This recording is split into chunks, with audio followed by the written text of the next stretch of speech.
order to have healthy self-esteem, we need to be self-assertive. What Rick Rubin really talks about in this chapter is the idea of leaning into the fact that creativity never ends. What day is it? It is not December.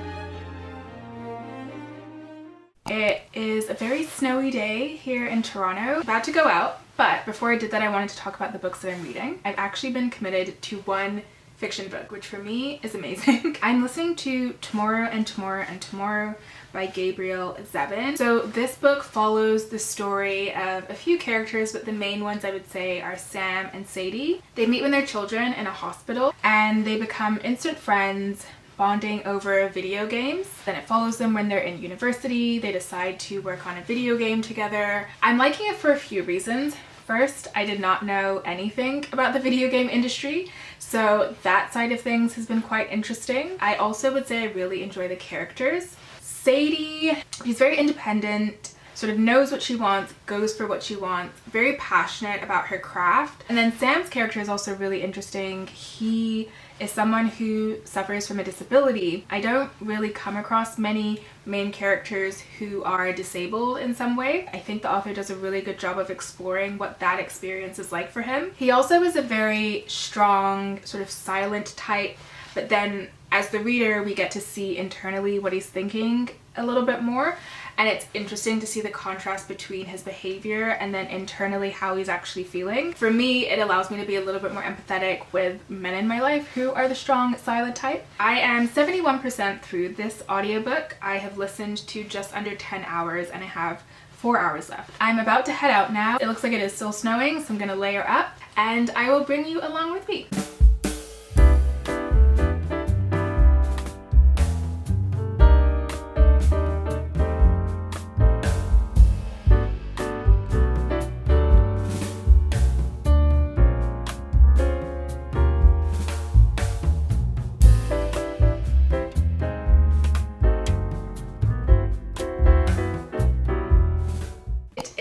January 25th and it is just after 2 p.m. in the afternoon. So I finished Tomorrow and Tomorrow and Tomorrow on Tuesday evening and overall I really liked it. I have been struggling a lot with contemporary literature. I find a lot of the time it's not quite challenging enough. The author did experiment with a few things that I didn't think quite worked, but I fully support someone who's going to try and be creative and try new things even if it doesn't completely land. I haven't really been rating books lately, but I think I would give it maybe like a 7 out of 10. Outside of that, I finally am getting back into podcasts, and I would say my favorite podcast of all is the Ezra Klein Show. So this is a podcast by the New York Times and it's hosted by Ezra Klein. I think he gets really interesting guests on his show and he asks very thought-provoking questions.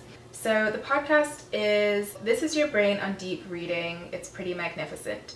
And so he interviews this woman named Maryanne, and the podcast is all about reading and sort of this deep level of reading that a lot of us don't get anymore now that we're reading a lot of things on tablets, with the internet, and it was really insightful. But one key takeaway I got from listening to the podcast is this idea of deep reading, and that comes from reading a physical book and sitting and essentially sort of meditating with the book. She says what's missing for a lot of us is this idea of contemplative time, which you can get from deeply reading a book. And what was really helpful for me is she says that before bed, she likes to either read one of Montaigne's essays, which is on my TBR for this year, or she reads Meditations by Marcus Aurelius, which is on my TBR for January. Her saying that has been so helpful to me. I had really been struggling to read the Meditations. I tried reading the physical copy, I tried listening to the audiobook,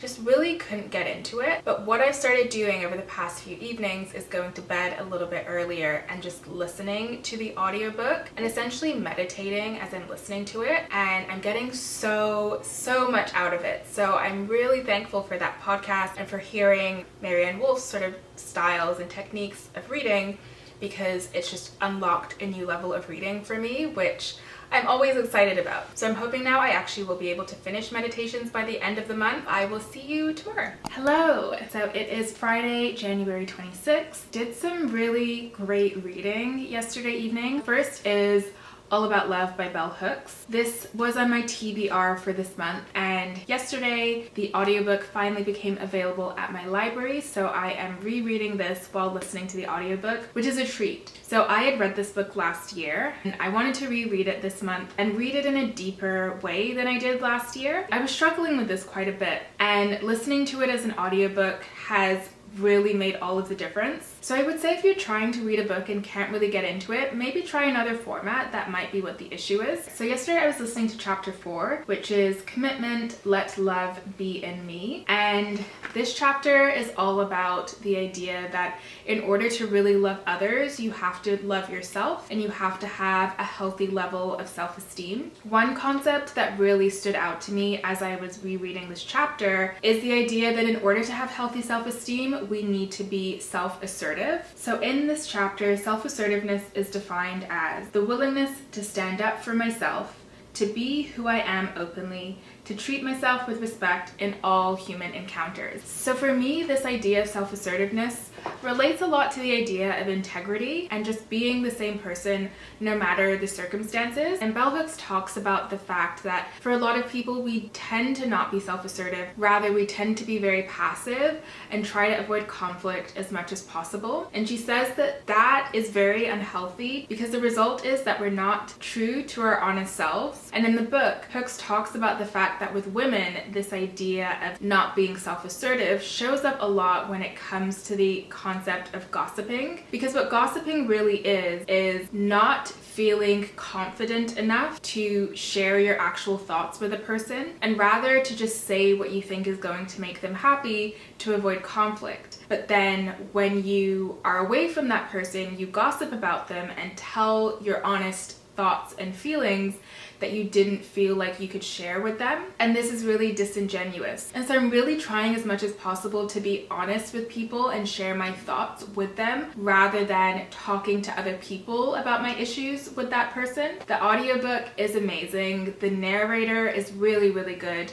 And I really like the concept of audiobooks. For me, it just adds another level to a piece of nonfiction, especially if the author is still alive, because I'm assuming they have quite an impact on deciding who the narrator will be. And so for me, it allows me to get a better understanding of what the writer intended when they wrote the book. For example, with Bell Hooks, all of the books of hers that I've listened to as audiobooks, the narrators have this very calm, peaceful presence that just gives me an understanding of sort of like the vibe or the intention of her work. So I would highly, highly recommend listening to the audiobook of that. I also listened to The Creative Act, which is by Rick Rubin. So yesterday I listened to the chapter 24/7 Staying in It.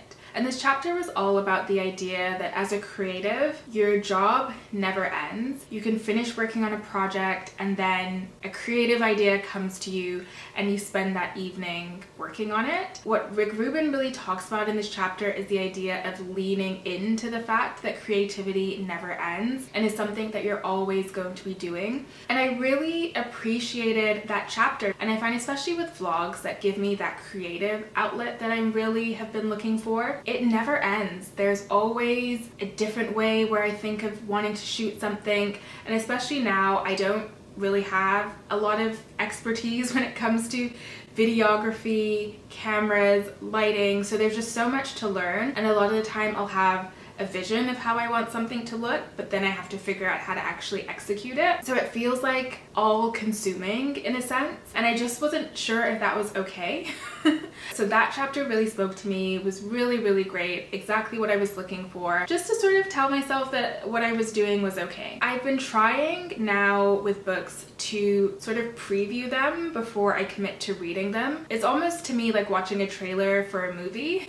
It gives me a bit of an idea of what the book is going to be about. I don't always like reading the back of the book because sometimes I feel like it spoils the whole story, but I do like to dig into the book a little bit and read the first few chapters. So I have this book, Stay With Me, which is by Ayobami Adebayo. I have read this book, I can't remember when, a few years ago, I want to say, and I wanted to reread it to see if it was a book that I actually do want to keep in my collection or if it's something that I'm okay to let go of. So I actually am Nigerian. I don't really have a very very strong connection to Nigeria. I've never lived there, but my parents have lived there for certain periods of time and I've traveled there a few times. But I have been wanting to read a lot more Nigerian literature to understand my heritage more. So I wanted to give this book a reread to see how I felt about it now as I'm older and a little bit wiser, I hope, and more mature. And this book follows a couple, Yejide and Akin, who are struggling to have a child. And after a few years of marriage, loads of visits to fertility doctors and the like, Akin takes on another wife. That's sort of how the book starts. A few things really stood out to me. First of all, this is all happening in the 1980s. Like, it really was not that long ago. And for me, as someone who is of Nigerian heritage, I always am just so thankful that that is not my life. But it's really mind-blowing to me that that's something that is happening so recently. And these are people who are university educated. It's not a matter of, you know, them being people who aren't educated and maybe are living in a very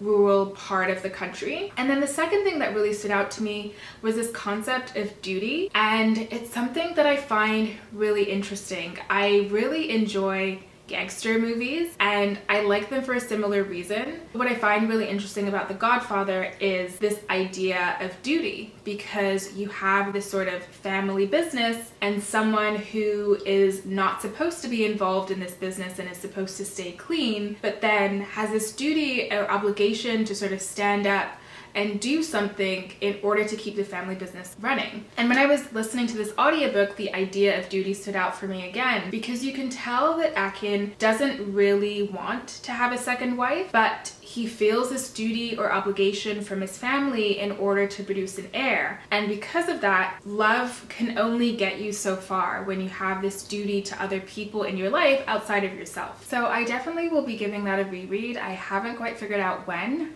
but I am really excited to dig back into this book. Adebayo has a more recent book that was nominated for the Man Booker Prize, so excited to give that a read also. My plan for the rest of the day, I have a little bit of time. I'm gonna finish editing a video, and then I'm gonna be meeting up with my friend later today to help plan things for her bachelorette party. And I think I'm going to try and tie in a few library visits. I haven't really explored a lot of libraries in Toronto, so I think I'm gonna explore a library and take you along with me on that.